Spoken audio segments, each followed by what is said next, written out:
அந்த பீகாரிய மக்கள் தமிழகத்தில் கஷ்டப்படுகிறார்கள். தமிழர்கள் பீகார் மக்களை சரியாக நடத்தவில்லை என்கிற ரீதியில் அவர் பேசியிருப்பதாக தகவல் வருகிறது. அது எதற்காக அப்படி பேசினார் என்பது தெரியவில்லை. ஏனென்றால் அடுத்ததாக 26 இங்கே தமிழகத்தில் தேர்தல் வர இருக்கிறது. தமிழகத்தில் தேர்தல் வரும் பொழுது இதனை ஒரு வலுவான ஒரு ஆயுதமாக நிச்சயமாக திமுக கூட்டணி பயன்படுத்தும் அப்படின்றத சந்தேகம் இல்லை. பாருங்கள், திரு மோடி அவர்கள் தமிழர்களுக்கு எதிராக பேசியிருக்கிறார் அப்படின்ற வார்த்தையை திமுக நிச்சயமாக பயன்படுத்தும்னு பார்க்கிறோம். இப்பயே என்ன சொல்லியிருக்கிறாங்கன்னா, திமுக அரசு பீகாரிய மக்களுக்கு எதிராக செயல்படுகிறது என்கிற ரீதியில் தங்களுடைய எதிர்ப்பினை தெரிவித்திருக்கிறார்கள் பார்க்கிறோம்.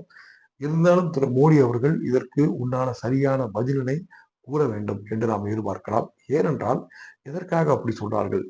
தமிழக அரசு அவர்களை தவறாக நடத்துகிறதா அல்லது தமிழர்கள் நடத்துகிறார்களா என்கிற ரீதியில் இதனை மோடி அவர்கள் பரிசீலித்து இதனை அவர்கள் திரும்ப இதற்கு உண்டான விடையை அளிக்க வேண்டும் என்று நாம் ஒரு தமிழனாக நாம் எதிர்பார்க்கலாம்.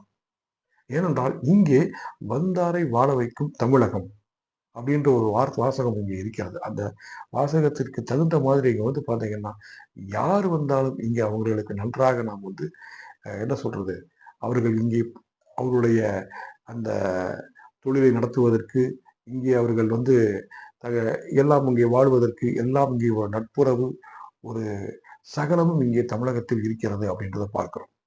இங்க இருக்கக்கூடிய நார்த் இந்தியன் நிறைய பேர் இங்க வேலை செய்கிறார்கள். கட்டிட வேலையாகட்டும், பெட்ரோல் பல்க் ஆகட்டும், சூப்பர் மார்க்கெட் ஆகட்டும், ஹோட்டல் ஆகட்டும், இன்னும் எல்லா இதுலையுமே நார்த் இந்தியன் ஒர்க் பண்றாங்க. நார்த் இந்தியன் சொல்லும் பொழுது அது யாராகனாலும் இருக்கலாம், நமக்கு தெரியாது.